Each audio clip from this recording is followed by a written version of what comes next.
quero dar as boas-vindas aqui ao Kaká. Tudo bem, Kaká? Tudo bem, Charles. Seja bem-vindo.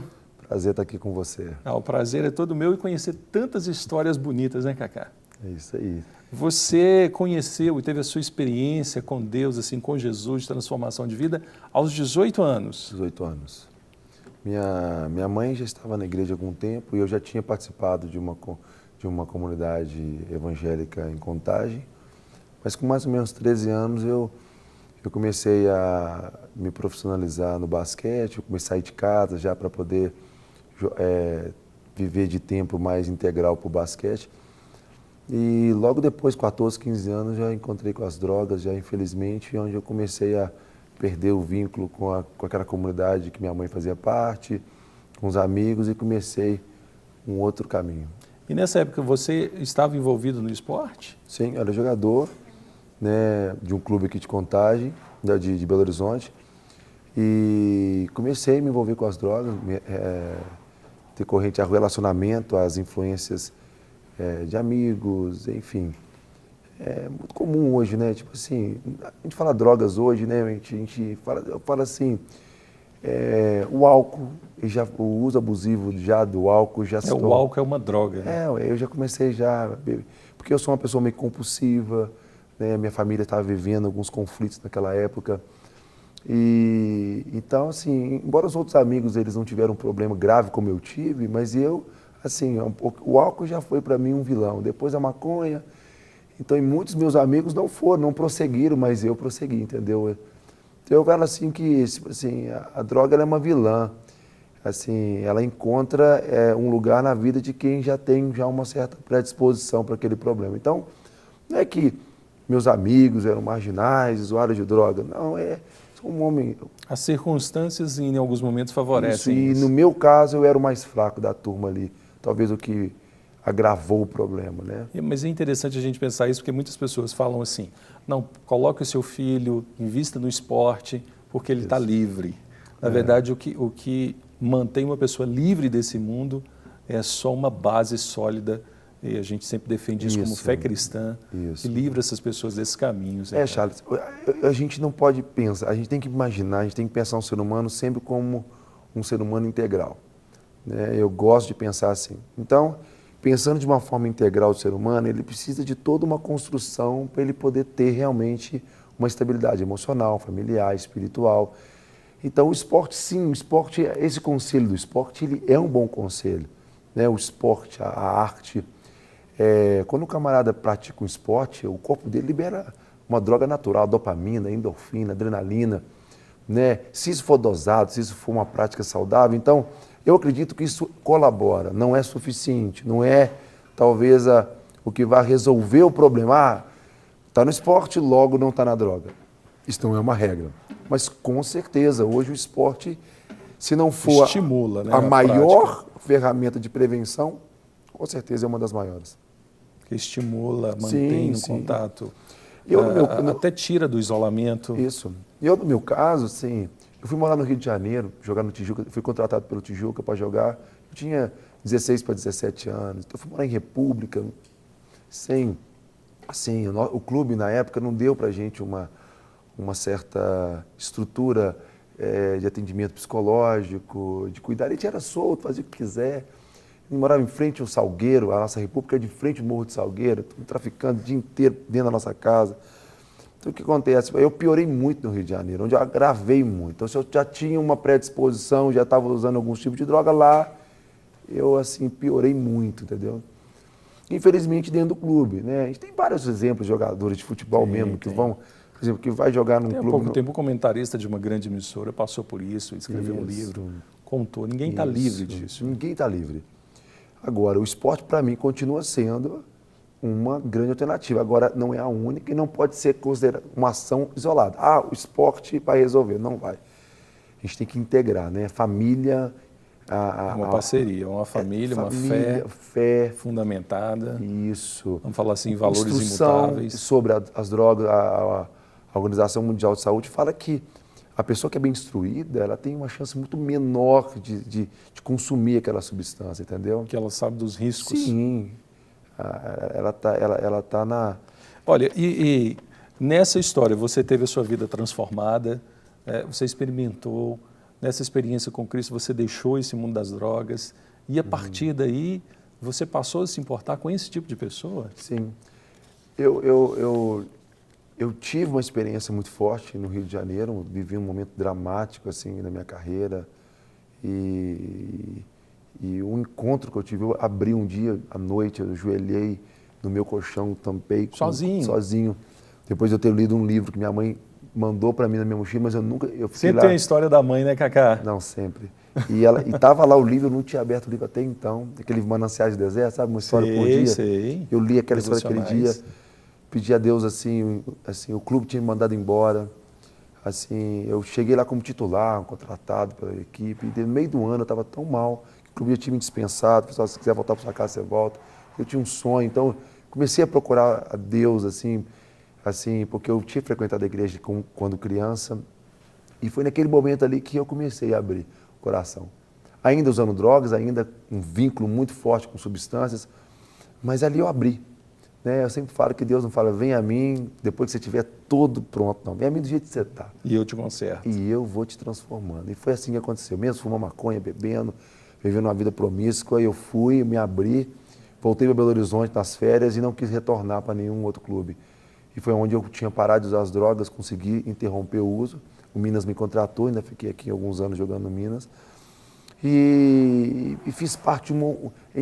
Hoje, quando você estuda um pouco da história da igreja, a gente vai deparar com um acontecimento em Belo Horizonte, Contagem, né, que é um avivamento que em 2000, 2001. Foi.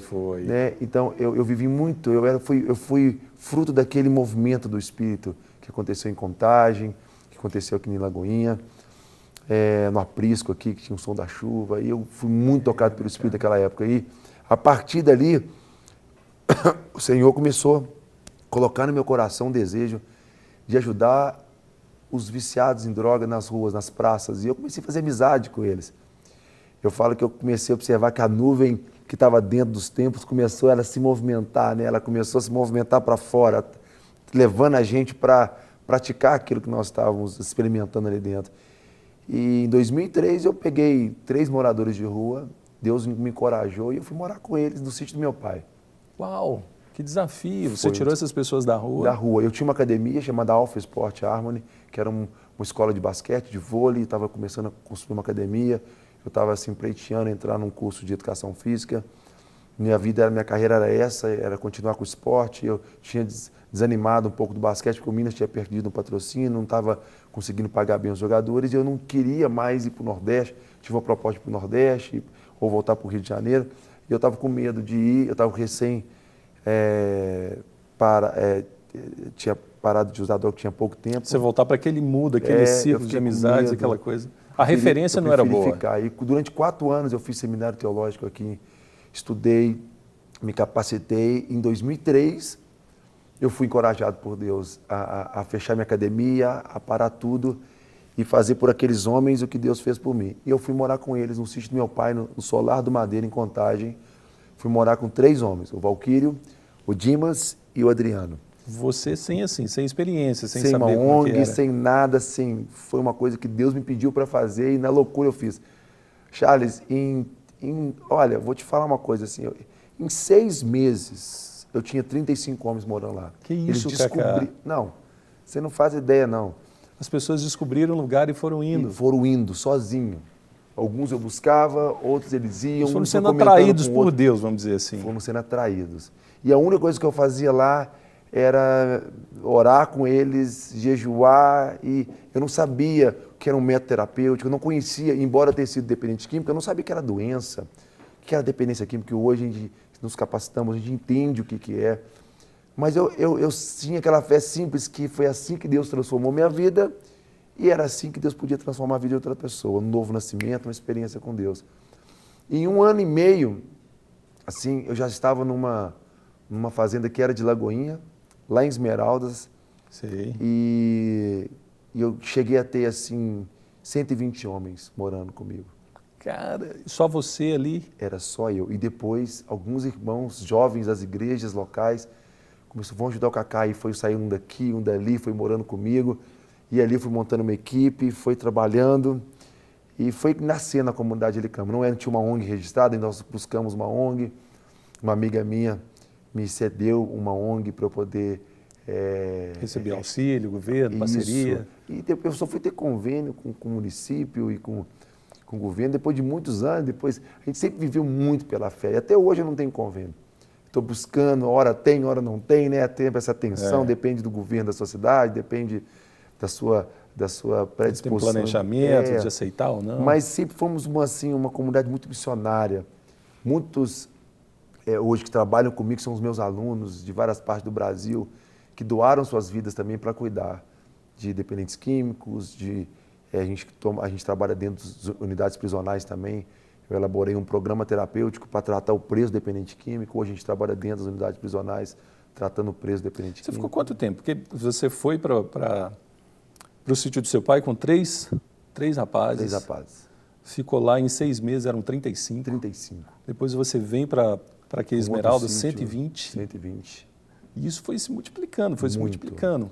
O seu aprendizado foi na prática. Na prática. Hoje você buscou a teoria, a base teórica, mas muito da prática te consolidou, te deu... Muito. Te deu, assim, base para você saber o que acontece de verdade. Tem um versículo, Charles, que eu gosto muito, Hebreus 5, a partir do versículo 8, começa a falar de como Cristo ele desenvolveu suas habilidades. Fala assim, que embora sendo filho de Deus, Jesus, ele aprendeu a obedecer através das coisas que sofreu. E tendo sido aperfeiçoado, tornou-se. Então eu sempre falo que a pessoa, ela se expõe, ela se coloca, né, assim, disponível a algo. A prática, ela tem a capacidade, o sofrimento e o processo, né, a capacidade de aperfeiçoar para que você se torne. E mais na frente, em Hebreus vai falar o seguinte, porque o alimento sólido é somente para aqueles que, pelas práticas de suas obras, vão gerando suas faculdades e conseguem discernir entre o sim e o não, o bem e o mal, né? A ideia de saber o que pode e o que não pode fazer. Então, foi a prática. Eu sou uma ortoprática, não sou tão ortodoxa. Minha teologia ela é ortoprática. Eu gosto da prática. Sou um grande incentivador de fazer. Sou um grande incentivador, não fazer qualquer coisa. Não gosto de assistencialismo. Até porque surgiu o Instituto Ceifar, né? Que é uma escola que também se preocupa e ensina a parte teórica. Isso. Além disso, hoje você é professor também em um seminário. Isso. O Ceifar nasceu assim, num momento muito importante da minha vida, em 2008, junto com o meu amigo Anderson Bonfim e o Fábio Souza, que são 2 grandes amigos e parceiros ministeriais, que a gente abriu um centro de aperfeiçoamento. E a ideia era essa, repassar, transmitir experiências, né? Uma teologia mais viva, mais intencional, uma visão profética mais voltada não para poder alimentar uma ideia mística, mas para perceber o que Deus está fazendo, não fazer qualquer coisa, mas fazer o que Ele está fazendo, como Jesus ele falava, né? Eu só faço o que eu vejo meu Pai fazendo. A gente leva muito a sério isso. A gente pensa que a gente não precisa fazer nada, só precisamos participar do que Ele está fazendo, já temos trabalho suficiente. Eu acho interessante isso, porque na escola teológica eu tive a oportunidade de estudar teologia e eu lembro de um termo muito interessante que era o teólogo da arquibancada e o teólogo do caminho. Então, existiam 2 tipos de teólogos que se doavam para a vida com Cristo. Isso. Esse da arquibancada, ele era o teórico, é o pensador, reflexivo. Isso. E ele ora para aqueles que estão no caminho, praticando, caindo, aprendendo, quebrando a cara. E esse daqui elabora as críticas. E esse aqui embaixo que ele faz. Isso. Ele pode errar, ele vai e faz de novo, mas ele faz. E ele segue Jesus. E o outro aqui fica bem próximo do fariseu, do saduceu, do escriba, aquele que aponta o que está errado ou não.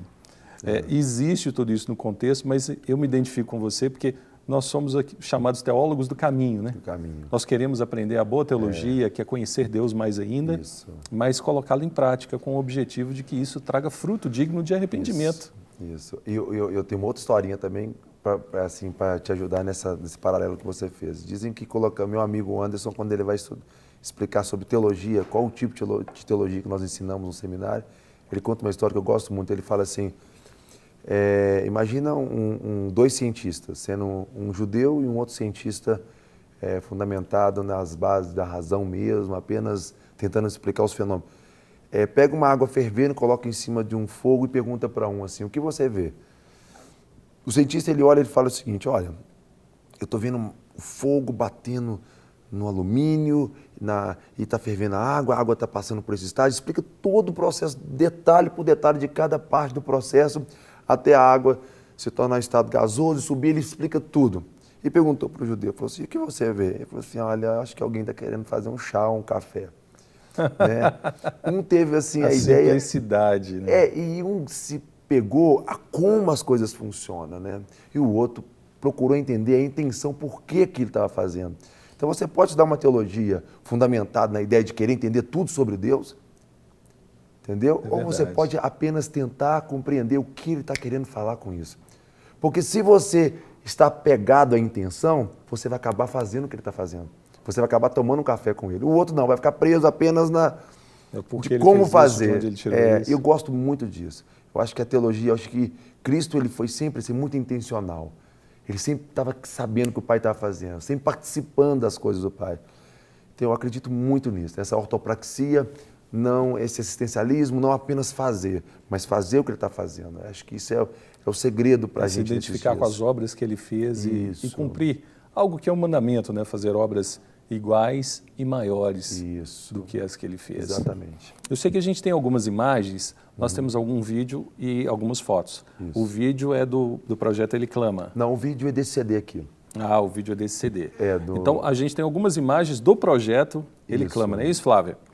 Pode colocar para a tela e aí você vai explicando para a gente essas imagens, porque é um projeto fantástico, né? Isso. Aí a casa é a sede do projeto? Agora não mais aí, essa é uma foto assim, a gente saiu dessa unidade aí há mais ou menos um ano atrás, essa foi a primeira turma em 2003. Isso aí era lá no sítio do seu pai? Esse no sítio do meu pai, olha lá a galerinha. Rapaz, e seu pai? Ficou doido na época. Meu filho ficou doido. Ali minha esposa estava do meu lado. Essa é uma unidade que nós temos de acolhimento, né? Nós temos, o Ele Clama funciona hoje em 3 formas, acolhimento, tratamento e reintegração social. Nós temos 3 unidades e hoje a gente funciona em 3 fases, e hoje nós funcionamos em 2 unidades. Aí tá os vídeos aí dos cultos que a gente faz dentro da comunidade terapêutica, aí a nossa unidade de tratamento em Contagem, onde nós temos lá... De reabilitação do dependente químico. Aí é uma unidade de tratamento especificamente, onde nós temos todo um programa terapêutico, todo um trabalho de tratamento. Essas são as nossas iniciativas de reintegração social. Nós temos uma fábrica de vassoura, passou um rapaz pela gente que sabia fazer vassoura, a gente sempre passou um padeiro e aí a gente montou uma padaria para ele. Hoje a padaria vende mais de 1000 pãezinhos no bairro. Uau. Nós passou um rapaz que sabia fazer, aí essa é a nossa tia Cida, nossa cozinheira, nossa mamãezona lá, que cuida de todo mundo lá. E aí nós investimos muito nisso. Assim, o que você já sabe fazer? Aí a gente foi aí, nossa lanternagem. Mas você tem coisas... a nossa ideia de nós temos uma empresa de marcenaria. Então, quem quiser pode entrar em contato com a gente. Nossos marceneiros são maravilhosos. Mesmo ali, Fazem de tudo. E tudo assim, tudo com... Aí a nossa padaria... Esses 2 homens trataram com a gente. De atendimento mesmo ao público. Ao público, é aberto para a rua, é no bairro nosso lá. Tudo isso, e todos esses trabalhos foram abertos por pessoas que trataram com a gente. Nosso trabalho nos colégios, esse é um palhaço, a gente trabalha com prevenção, né?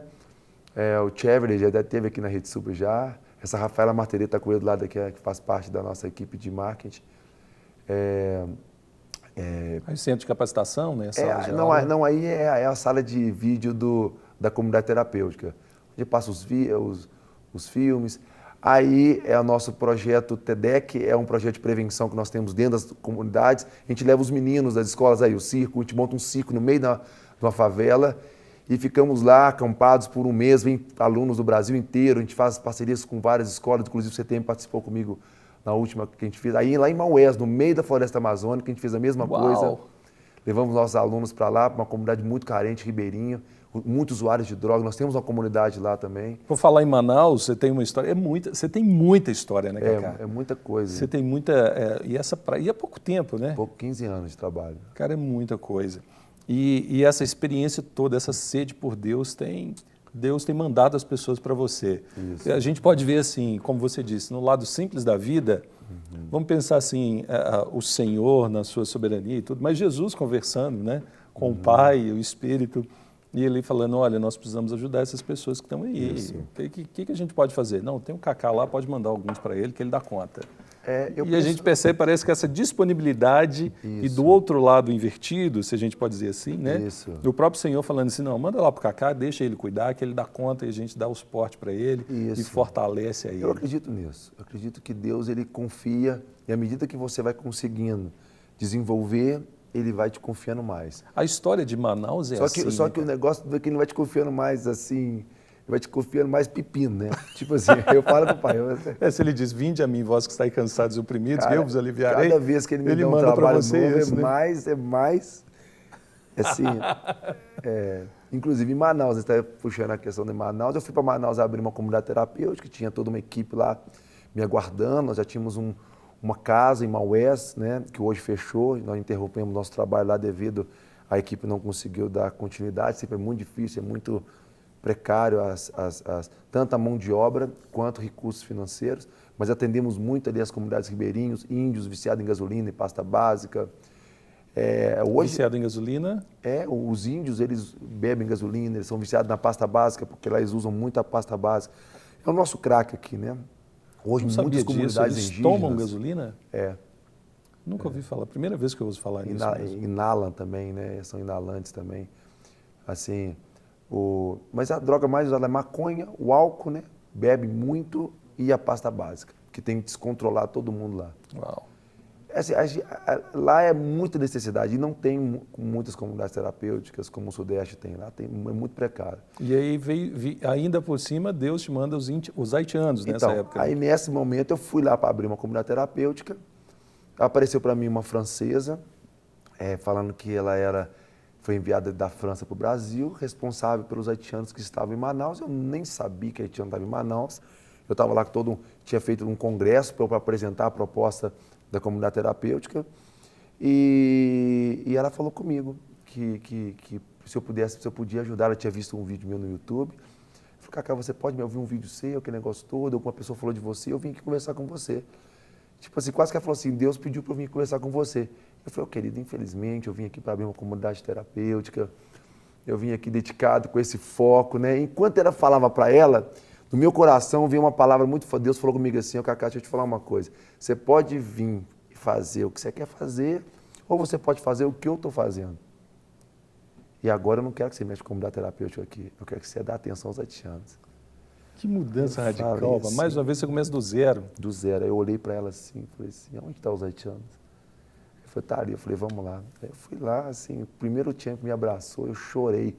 Tive que sair andando. Eu e meu amigo, o Estênio, que ele estava morando comigo aqui, em Contagem, estudando comigo aqui, e a gente fez uma viagem para poder implantar a comunidade terapêutica, ele voltaria para cá. E ele tinha meio ano de seminário e tinha mais meio ano, um semestre ainda todo. Eu falei com ele assim, Stênio, você já formou já agora, já estou te liberando seu diploma, você vai ter que ficar aqui, vai ter que cuidar dos haitianos. E ele foi muito corajoso. A ideia era que tinha 3.000 haitianos em Tabatinga, uau, que não podia descer para Manaus, porque não tinha ninguém para assumir. Já tinha 5.000 haitianos em Manaus e tinha uma paróquia católica e o padre, eu esqueci o nome do padre agora, que já estava cuidando de 5.000 haitianos, ele não estava aguentando mais ver haitiano, e tinha 3.000 haitianos em 2011 em Tabatinga, aquela loucura, eles entrando pela tríplice fronteira ali, né?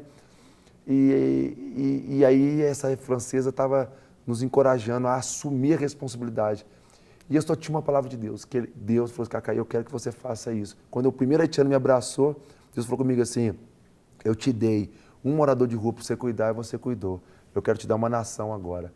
E foi muito forte aquilo para mim, sabe? Eu nunca tinha trabalhado nenhuma experiência transcultural, assim, com uma outra nação, com outra cultura. E foi porta abrindo atrás de porta. Nós abrimos uma ONG chamada Ama Haiti, que é uma ONG que tem um objetivo de acolher refugiados e imigrantes de outras nações. Você disse o sim e as coisas foram... A gente cuidou dos 3.000 haitianos, migramos haitianos para o Brasil inteiro. Hoje aqui em Contagem, é uma das cidades que mais tem haitiano. Foi eu que trouxe o primeiro haitiano para Contagem. Para o Sul foi a gente que mandou os haitianos. A gente foi espalhando os haitianos para o Brasil inteiro. E Deus me deu uma ideia de falar com uma igreja. Você tem um chamado missionário, pastor? Eu falei, tenho. Você quer você pensa em hora para o Haiti, olha, então deixa eu falar uma coisa, recebe o Haiti nessa igreja, leva 10 haitianos para a sua igreja, dá para ele aula de português, dá um emprego para ele e nunca tivemos um problema. Olha, eu tô aproveitando que eu estou aqui, falar que o povo abençoado, aquele povo, os haitianos, povo assim, sou apaixonado por eles. A gente tem que dar uma chance para esse povo no Brasil, a ação deles estão sofrendo muito, eles desejam retornar e reconstruir. Precisamos, assim, investir e eles querem trabalhar, os empresários, olhar para eles não com olhos de exploração, não com olhos de, assim, de vantagem, mas olhar assim, é um profissional que se eu investir, que se eu valorizar... Ele vai dar retorno. Ele vai dar retorno. O haitiano, ele é bom de trabalho, eles são inteligentes, são poliglotas, entendeu? Tipo assim, eu estou falando isso aqui, aproveitando o seu programa, Charles, porque eu acredito que Deus deu essa oportunidade ao Brasil. Um professor da PUC... Nós fizemos uma pesquisa, eles fizeram uma pesquisa, eu participei da pesquisa com eles falaram, um dia nós vamos agradecer os haitianos, porque eles fizeram toda a estrutura política da nação repensar sobre como o Brasil pensa em relação ao imigrante, ao refugiado. Agora nós temos irmãos sendo mortos em outras nações, perseguidos, é verdade. Né? Mas a nossa legislação para o imigrante é da ditadura militar. Ela não tem abertura. Não, eu lembro alguns agora no sul do fechada. país, querendo trabalhar, tiveram que montar uma ação, montar uma ação comunitária, ou fizeram uma, me fugiu o termo agora, mas uma força-tarefa para legalizar, para dar a carteira de trabalho, para liberar o visto, para legalizar aqueles que já estavam aqui buscando ajuda. E agora o Brasil está se mobilizando, estão mudando a lei, então ou seja, abriu tudo para gente. 2011. Benção, tem sido benção. Tem sido benção. Cacá, nosso tempo assim já praticamente estourou, foi rápido. Parece que a gente está 5 minutos conversando, falar das coisas boas, né? Mas eu quero encerrar falando do CD, que é um trabalho, né? Esse é um trabalho lançado por vocês. O tema do CD, Manifesto. Manifesto é um nome que a gente dá à nossa mobilização no Brasil de oração, né? O CD as músicas são do meu amigo Anderson Bonfim e da nossa rede no Brasil. Eu interpretei 3 músicas nesse CD, foi gravado em Curitiba, ao vivo, e é a nossa cara na área profética, de intercessão, é onde a gente busca, assim, no Senhor, assim, força. E tem uma música que a primeira música do CD fala, não voltarei atrás, porque as músicas são para chamado, assim, impulsionar uma geração, acreditar que é possível valorizar sua vocação, aquilo que Deus falou para você, é possível você romper com uma cultura de egoísmo, de individualismo e abrir o seu coração para aquilo que Deus tem para fazer, para o próximo. Então, é possível fazer mais. O CD é todo voltado com essa ênfase. Pessoal, entrar em contato com você, tem os contatos aí na tela, o pessoal está colocando. Quem quiser comprar, levar o CD, está nos abençoando, vai ser... Entrar em contato, quiser abençoar também, abrir uma clínica, manter... Pode contar comigo, estou sempre aí. Cacá, eu quero te agradecer, muito obrigado. É muita história e eu fico muito feliz de ver que Deus tem feito isso tudo, né, cara? Deus, Ele olha para as pessoas que se dispõem e Ele não tem receio de falar assim, deixa que Ele faz. Se tiver alguma coisa lá na frente, deixa comigo que eu resolvo, né? É isso aí. Cacá, o problema é meu, eu sou Deus. Isso. E vamos em frente. É isso aí.